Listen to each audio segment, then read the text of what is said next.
এসে দাঁড়িয়েছি ঝাড়খণ্ড সীমান্ত ঘেঁষা বাংলার সেই শিল্পাঞ্চলে, যেখানে কয়লার ধুলো ও রাজনীতির উত্তাপ পাল্লা দিয়ে চলে, যেখানে একদা কারখানার সাইরেন বাজত, যেখানে একদা শিল্পের জৌলুস ছিল।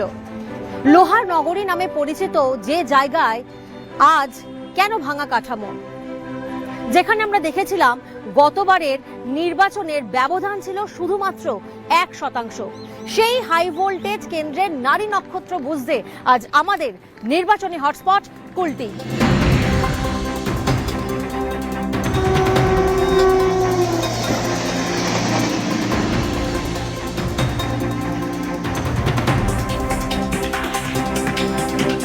ঐতিহাসিকভাবে কুলটি এমন একটা জায়গা যেখানে আমরা দেখেছি কোনো নির্দিষ্ট একটি রাজনৈতিক দল একচ্ছত্র আধিপত্য বিস্তার করতে পারেনি। আমরা যদি ইতিহাস দেখি, এই আসন থেকে কংগ্রেস জয় পেয়েছে, এই আসন থেকে অল ইন্ডিয়া ফরওয়ার্ড ব্লক 4 বার জয় পেয়েছে এবং তৃণমূল কংগ্রেস 3 বার। 2016 পর থেকে আমরা দেখলাম খেলাটা ঘুরেছে। কেন বারবার কুলটি এই আসনটায় রাজনৈতিক দলের আধিপত্য বারবার বদল হয়? কুলটিবাসীরা তারা কি বলছেন?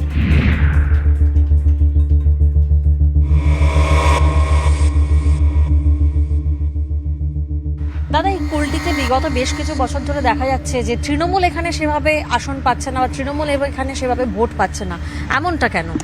তার কারণ হচ্ছে, দেখুন, কুলটির ইতিহাসটা যদি একটু দেখা হয়, তাহলে ইতিহাসটা দেখলে বোঝা যাবে যে বিভিন্ন দলই কুলটিতে একটা তাদের রাজত্ব, তাদের শাসনভার তারা শাসন করেছে। তার একটা কারণ হচ্ছে, কুলটি হচ্ছে প্রথম কথা একটা মিক্সড ডেমোগ্রাফিক এরিয়া।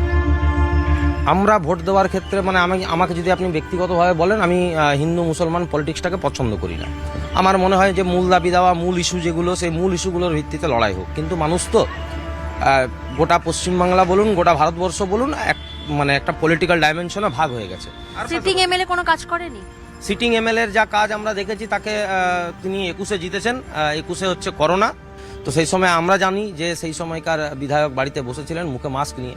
আর এছাড়া বিধায়ককে এলাকাতে ওই টুকটাক পুজো পাশার বিভিন্ন যে অনুষ্ঠানগুলো হয় সেখানে তাকে দেখা যায় বটে। বাদ বাকি তিনি তার যে এমএলএ ল্যাডের যে পুরো টাকা, সে পুরো টাকাও সম্ভবত খরচা করতে পারেন।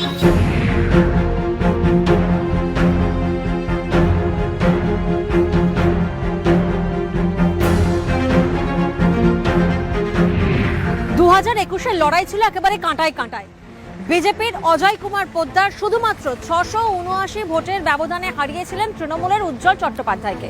আর তারপর কেটে গেছে 5-5টা বছর। বরাকর নদী থেকে অনেক জল গড়িয়েছে।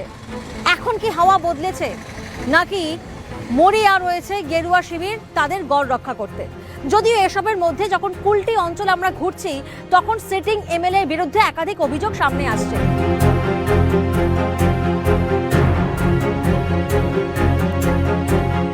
উনি 365 দিন মানুষের সঙ্গে থাকে, এটা টিএমসি স্প্রেড করার প্রপাগান্ডা আছে।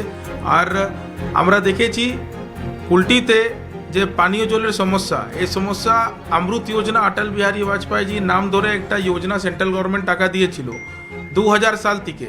আজ অবধি এরা কারাপশন করেছে। কিন্তু বিধায়কের তো উদ্যোগ নিয়ে কাজটা করানো, আমরা 100% এটা প্রেজেন্ট করতে পারি। সেন্ট্রাল গভর্নমেন্টকে জানিয়েছি, সেন্ট্রাল গভর্নমেন্ট টাকাও দিয়েছে। আর কর্পোরেশন পুরো ফেলিয়ার আছে। আপনি পুরো কুলটি ঘুরুন। বিধায়ক এখানে আপনি দেখেছেন সেল কুলটি বলে যে একটা হিস্টোরিক্যাল কারখানা আছে, এশিয়ার ফার্স্ট আয়রন অ্যান্ড স্টিল কারখানা। এটা নিয়ে আমরা আপনার স্টিল মন্ত্রী থেকে আরম্ভ করে সবাইকে চিঠি লিখে এক্সপেনশনের পয়েন্টে এসে গেছি। এখন 6-8 মাস মধ্যে বিরাট এক্সপেনশনের পার্ট বরণপুর থেকে কুলটিতে আসতে চলেছে।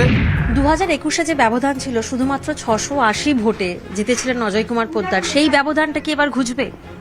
সেটা ঘুচবে এবং তার থেকে অনেক বেশি ভোটে আমরা জিতব। আচ্ছা, আমরা যখন কুলটি এলাকা সকাল থেকে ঘুরছি, অনেক জায়গা থেকে অভিযোগ আসছে যে পানীয় জলের একটা সমস্যা দীর্ঘদিন ধরে রয়েছে। আমরা গেরুয়া শিবিরের কাছেও গেলাম, তাদের বক্তব্য যে কর্পোরেশনের তরফ থেকে কোথাও না কোথাও তাদের গাফিলতি রয়েছে, তাদের সদ ইচ্ছার জন্য নাকি সেই সমস্যা রয়ে গেছে। আপনারা কি বলবেন?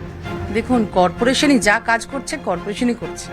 আমাদের কুলটি অঞ্চলে 28টি ওয়ার্ড কর্পোরেশনের আন্ডারে যতটুকু ডেভেলপমেন্ট হয়েছে সমস্ত কিছু কর্পোরেশনের দ্বারাই হয়েছে। আপনারা তো জানেন, একজন এমএলএর যে ফান্ডটা আসে, 3.5 কোটি টাকার 5 বছরের ফান্ড আছে, ওনাকে জিজ্ঞেস করুন তো উনি কোন কোন খাতে সেটা খরচা করেছেন। আমাদের বেপাত্তা যিনি বিধায়ক ছিলেন তাকে দেখতে পাওয়া যেত না। আমাদের নতুন বিধায়ক আসবেন যারা মানুষের সাথে থাকবেন, মানুষের পাশে কাজ করবেন। একটাই ইস্যু, অভিজিৎ ঘটকের হাত ধরে নতুন কুলটির বিকাশ হবে। এই কুলটিতে মানুষের বুকে একটা হতাশা এসেছিল, সেটা হলো 16ই জানুয়ারি 2014, যখন এখানকার সংবাদপত্রে বেরোয় যে কুলটির জল প্রজেক্ট 133 কোটি টাকা কেন্দ্রীয় সরকার ফিরিয়ে নিল, কারণ এখানকার তখনকার পৌরপিতা তিনি চাননি যে কুলটিতে জলটা হোক। 133 কোটি টাকা এলো, কিন্তু 133 কোটি টাকাতে ওএইচটি তৈরি হলো না, ওভারহেড ট্যাঙ্ক তৈরি হলো না, যেখান থেকে জল বের করবে সেই প্রকল্প তৈরি হলো না, কিন্তু 28 কোটি টাকার পাইপ কিনে নেওয়া হলো। এই 28 কোটি টাকা পাইপ কিনে নেওয়ার উদ্দেশ্য হলো তৎক্ষণিক কমিশনটা যাতে পাই। আজকে কুলটির বুকে বিজেপির বিধায়ককে শুধু ধর্মীয় উৎসব এবং ধর্মীয় উন্মাদনা ছাড়া আর কোথাও দেখা যায়নি। আজকে কুলটির বুকে যেটা আমাদের ঐতিহ্য ছিল, সেই ঐতিহ্যটাকে সাম্প্রদায়িক যেটা আমাদের সম্প্রীতি সেটাকে নষ্ট করার ক্ষেত্রে উনি নিজের ভূমিকাতে কোনো ত্রুটি রাখেননি।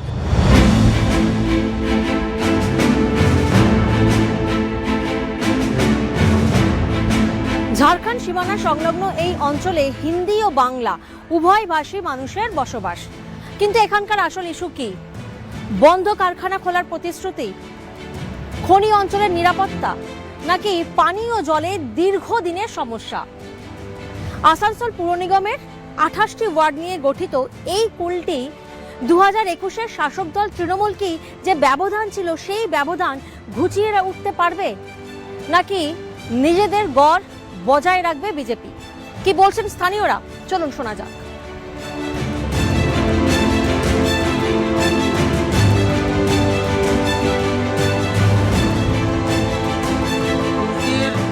সবচাইতে বড় সমস্যা যে খাবার জল আছে, খাবার জল সবচাইতে বড় সমস্যা।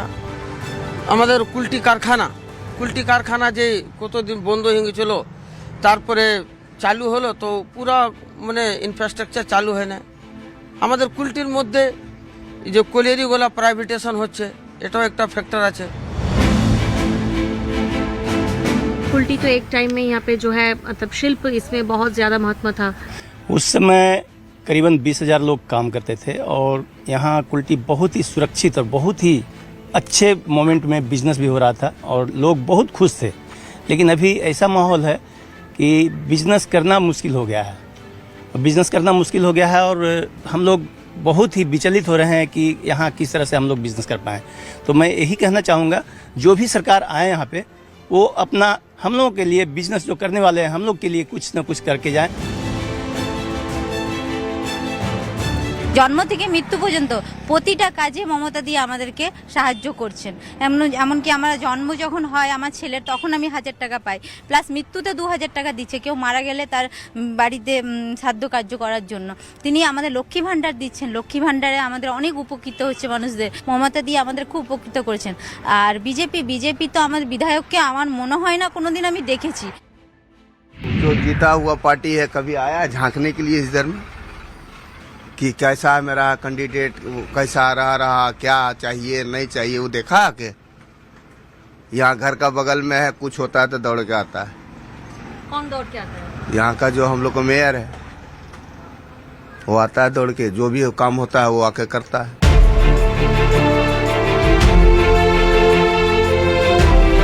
প্রতিটি অলিতে গলিতে এখন একটাই প্রশ্ন, কুলটি শিল্পাঞ্চলের ধোঁয়া কি পরিবর্তনের বার্তা দেবে, নাকি স্থিতাবস্থাতেই ভরসা রাখবে বরাকর নিয়ামতপুরের বাসিন্দারা?